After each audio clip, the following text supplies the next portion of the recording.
আল্লাহ তাআলা কত দয়ার আল্লাহ, কত মায়ার আল্লাহ। এই রাত্রটা বড় দামি দামি।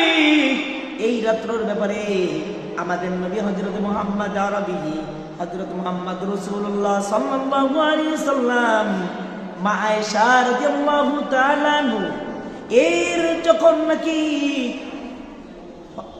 এর কাছে যখন যায়, এর যেই দিন অধিকার, ওই দিন পরে শাবান মাস, শাবান মাসের নিসফ শাবান রাত্রবেলা উঠে যায় বিশ্বনবী হযরতের একখানা চাদর আস্তে ধীরে তার স্ত্রীর গায়ের উপর ফালাইয়া চলে যায়।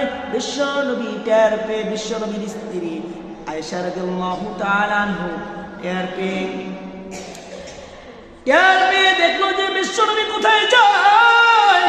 বিশ্বনবী কবরস্থানে গেল, দৌড় দিয়ে কান্নাকাটি করতেছে। বিশ্বনবীর কান্নাকাটি দেখে আয়েশা রাদিয়াল্লাহু তাআলা আনহা দৌড়ে গোপনে দেখে আসলো বিশ্বনবী কই যায়।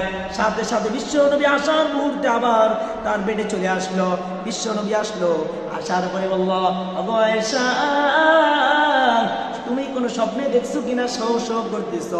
যেহেতু এত দৌড়ে আসার পরে আয়েশা গোপনে দেখতেছে তার কোথায় গেছে বিশ্বনবী।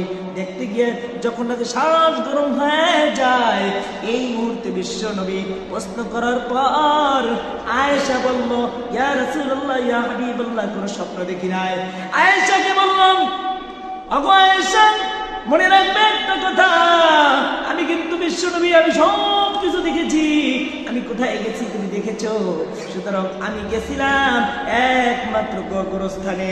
গোরস্থানে যারা নাকি অন্ধকার কবরে শহীদ হয়েছে ওদের জন্য আমি দোয়া করার জন্য। কারণ নিসফ শাবান এই রাত্রে আল্লাহ তাআলা গোরস্থানের বাসীদেরকে আল্লাহ মাফ করে দেয়। বলেন সুবহানাল্লাহ।